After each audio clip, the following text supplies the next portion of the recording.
السلام علیکم دوستو، میں آج چونکہ کل کی ویڈیو میں ہم نے ضمائر جو ہیں ضمیر ان کو ڈسکس کیا تھا، اور اس میں ہم نے کہا تھا کہ جب ضمیر کیا ہوتا ہے، یہ پروناؤن ہوتا ہے. جیسے ہم ہی شی اٹ استعمال کرتے ہیں انگریزی میں، اور اردو میں وہ، یہ، تم، آپ، یہ ضمیر ہے. کیونکہ ایک شخص کی کے بارے میں بات کی جا رہی ہو تو ایک دفعہ اس کا نام لے لیا جائے تو بار بار اس کا نام لینا اچھا نہیں ہوتا. اس کے جگہ پہ ہم وہ کہہ دیتے ہیں. اگر میں بات کرنی شروع کرتا تو اپنے آپ کو میں کہہ دیتا ہوں. تو اس لیے اس کے لیے ہے دو ضمائر، ان کے دو ضمیریں ہیں. وہ اس میں ضمیر سے کہتے ہیں. اور اس میں جب سب سے کل جو ہم نے پڑھی ہے وہ ہے ضمیر منفصلہ متصلہ. متصلہ کا مطلب ہوتا ہے جو کہ اسم کے ساتھ لگی ہو، اور وہ آپ نے دیکھا کہ اس میں پہلے اسم آتا ہے، اس کے ساتھ ہی اسم کے ساتھ وہ جڑی ہوتی ہے. کتاب ایک اسم ہے، کتابن، اور جب لکھیں گے تو کتابو لکھیں گے، اور کتابو کے ساتھ ہی ہو کی ضمیر لگا دیں گے، اس کی کتاب.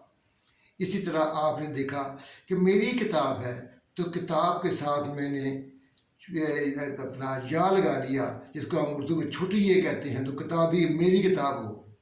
اسی طرح ہم نے تمام چیزیں کل ڈسکس کی ہیں. آج ہم کرتے ہیں اس میں ضمیر منفصلہ.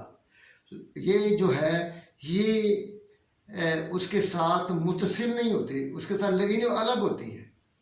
یہ الگ ہوتی ہے، اور یہ الگ ہوتی ہے تو یہ ضمیر جو ہے پہلے آتی ہے اور اسم بعد میں آتا ہے. اس میں یاد رکھیں، اس بعد میں آتا ہے. باقی ہمارے جو گفتگو کے رکن ہیں وہ تین ہی ہیں. ایک ہے متکلم جو بات کر رہا ہے، ایک ہے مخاطب جس سے آپ بات کر رہے ہیں، اور ایک وہ ہے جو غائب ہے، اس کے بارے میں بات کر رہے ہیں. یہ تین ہی ہوتے ہیں. تو وہی آج بھی وہی تین ہیں. آج ہے منفصلہ جو کہ اسم سے الگ ہوگی، اس سے ساتھ. متصل کا مطلب ہوتا ہے ساتھ جڑی ہوئی. آپ اردو میں بھی کہتے ہوں گے کہ متصل فلاں بلڈنگ، کہ آپ کا پتہ دے رہے ہیں. تو اس لیے آپ دیکھیں کہ ہم نے ضمائر منفصلہ میں گفتگو جو ہو رہی ہے غائب، یہ یہاں پہ موجود نہیں ہے، تو وہ ہے وہ، ہوا، ہما، دو ہوں تثنیہ اور تین ہوں تو ہوں. ٹھیک ہے جی. اس کے بعد مؤنث کے لیے ہیا، ہوا وہ اڑ گئے، چھوٹی یہ لگا دی گئی، ہیا ہو گئی. اور ہما وہی ہے، اور ہم کی جگہ ہننا. تو یہ ہننا کا مطلب ہے کہ وہ سب عورتیں. مخاطب جو ہے انتا، تم، اور انتما تم دونوں، انتم تم سب. ٹھیک ہے جی. مؤنث میں ہم نے صرف یہ کرنا ہے کہ تا کے نیچے ہم نے زیر لگا دینی ہے، جسے آپ جر کہتے ہیں. تو زیر لگائیں گے تو یہ مجرور ہو جائے گا، تو یہ انتی ہو جائے گا. انتما وہی ہے، اور انتم کی بجائے انتنا ہو جائے گا. انتنا مؤنث کو ظاہر کرتا ہے، انتم مذکر کو ظاہر کرتا ہے. متکلم میں انا، میں، نحن، ہم، اور یہ دونوں جو ہیں مذکر و مؤنث، اس میں کوئی فرق نہیں ہے. یہ اسی طرح ہوتا ہے. اب اس کی چھوٹی سی مشق ہم کریں گے کہ ہمارے پاس ایک لفظ ہے صالح.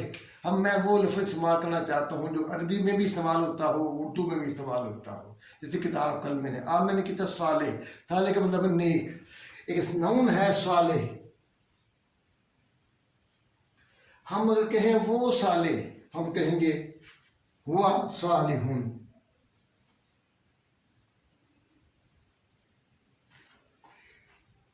دو، ہما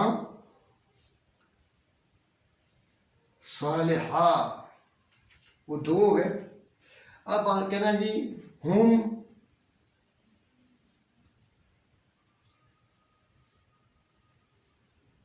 صالحون. اب یہ جمع بنانے کا طریقہ اور وہ ہم نے بعد میں پڑھنا ہے. ابھی آپ نے قرآن میں پڑھا ہوگا صالحون، تو لفظ کا بہت سارے جو لوگ ہوتے ہیں جمع ہوتی ہے، یہ وہ لگا ہے. اب یہ کہنا چاہتے ہیں کہ وہ جو عورت ہے وہ ایک مؤنث ہے، یہ ہے مذکر. مؤنث ہوگی تو پھر کیا کریں گے؟ ہیا